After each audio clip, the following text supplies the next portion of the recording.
child with an autism spectrum disorder has many challenges, and having a sibling can really be very therapeutic for the child because there's an inbuilt therapist. There's a child right next to you, a sibling who you can imitate, connect with, and learn from. But the other way around, I think it's also a challenge, but also a gift in the way the universe works, because siblings also learn more about how children can be different. Now, this can be very trying in the earlier years, when parents are initially caught up with the diagnosis and tend to focus too much on the child with special needs.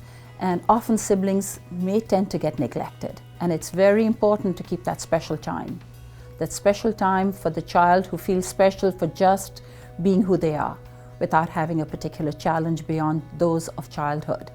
And recognizing that and recognizing them for their strengths, but also having to help them deal with a child who is different.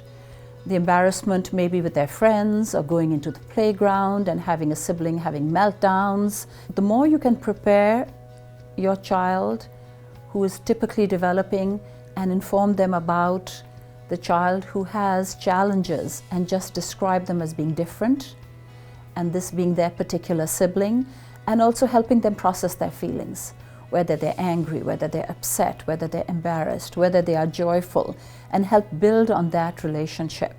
And yet give them their own time. Let them develop on their own trajectory. Make sure you do that.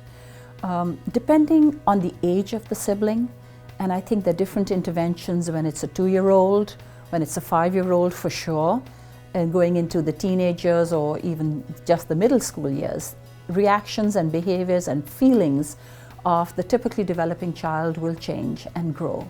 And the more space you give them to process it is important. There are actually groups available for siblings, which becomes a support group for them, just like we have support groups for parents. And I think this is important to avail of, particularly as the child gets older. When they are younger, there's a lot of rough and tumble play. There can be some imitation where the neurotypically child may actually start imitating the child just to get attention. And that is important to differentiate. Supporting them, working with them, and actually working through their distress makes them stronger and actually more sensitive and more knowledgeable and more mature, but also needing extra attention themselves.